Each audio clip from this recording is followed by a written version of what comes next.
മാനഗരം എന്ന ചിത്രത്തിലൂടെ സിനിമാ ലോകത്തേക്കുള്ള തന്റെ വരവറിയിച്ച സംവിധായകനാണ് ലോകേഷ് കനകരാജ്. പിന്നീട് കാർത്തിയെ നായകനാക്കി അണിയിച്ചൊരുക്കിയ കൈദി സിനിമാ ലോകത്ത് വലിയ ചർച്ചയായി. വളരെ പെട്ടെന്ന് തന്നെ തമിഴിലെ മുൻനിര സംവിധായകരുടെ പട്ടികയിൽ ഇടം പിടിച്ച ലോകേഷ് തുടർച്ചയായ 2 ഇൻഡസ്ട്രിയൽ ഹിറ്റുകൾ ഒരുക്കിയതോടുകൂടി തമിഴിലെ ബ്രാൻഡ് സംവിധായകനായി മാറി.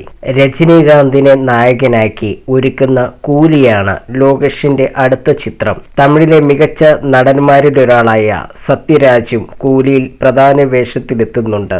ഒരുപാട് വർഷങ്ങൾക്ക് ശേഷമാണ് സത്യരാജും രജനീകാന്തും ഒന്നിച്ച് അഭിനയിക്കുന്നത്. സത്യരാജുമൊത്തുള്ള ഷൂട്ടിംഗ് അനുഭവങ്ങൾ പങ്കുവെക്കുകയാണ് ലോകേഷ് കനകരാജ്. സുധീർ ശ്രീനിയോട് സംസാരിക്കുകയായിരുന്നു അദ്ദേഹം.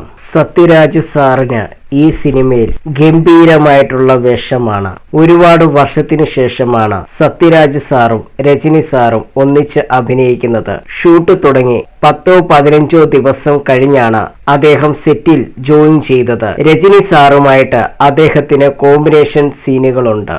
രജനി സാർ എന്താണ് ഇതുവരെ ചെയ്തത് അറിയാൻ വേണ്ടി അദ്ദേഹത്തിന്റെ സീനുകൾ സത്യരാജ് സാറിനെ കാണിച്ചു. അദ്ദേഹം സീനുകൾ ശ്രദ്ധയോടെ കണ്ടു. എല്ലാം കണ്ടതിനു ശേഷം എന്നോട് ചില ആളുകളൊക്കെയുണ്ട്, അവർ ഹീറോയായി അഭിനയിക്കും, എന്നാൽ ജീവിതത്തിലുടനീളം ഹീറോയായി ജീവിക്കാൻ രജനിക്ക് മാത്രമേ സാധിക്കുകയുള്ളൂ എന്ന് പറഞ്ഞു. അത് സത്യമാണ്.